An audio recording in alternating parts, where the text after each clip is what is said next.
I think every customer right now is really focused on what are the use cases that I should start with. And I think all of them want to get going with something, and most of them are at least trialing or doing something. There's been a lot of AI news, a lot of focus on doing deals here this week, but the tariff news may catch up with MWC today, the 25% on Canada and Mexico, the 10 plus 10 on China as well. What do you think the impact is going to be? You're also chair of the Business Roundtable too, so what impact do you think this is going to have on businesses? Will they pass on the full border tax to customers and businesses?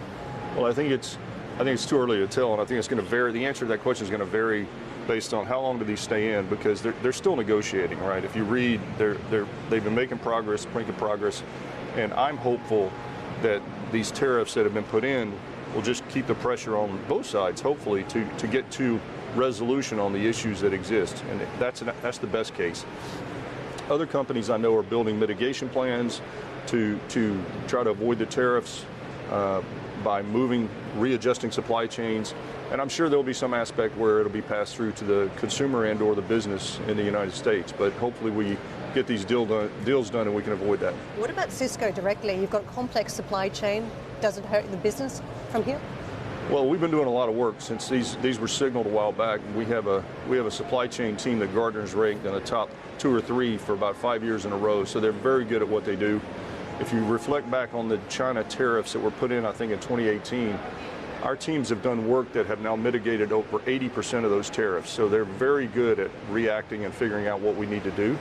And they've already laid out a number of activities that we can actually implement.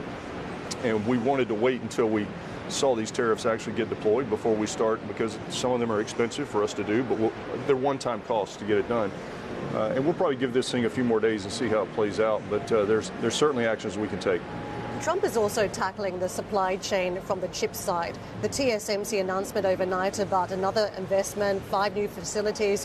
What does that mean in terms of the chip capabilities states, and how does that impact Cisco? Well, it's just good. We need more silicon capacity globally in a geographic diverse way.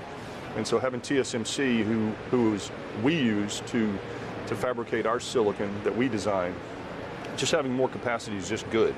I mean, we are selling a lot of the silicon and a lot of systems that are underpinning these GPU clusters, as I was talking about earlier, and the demand is super high.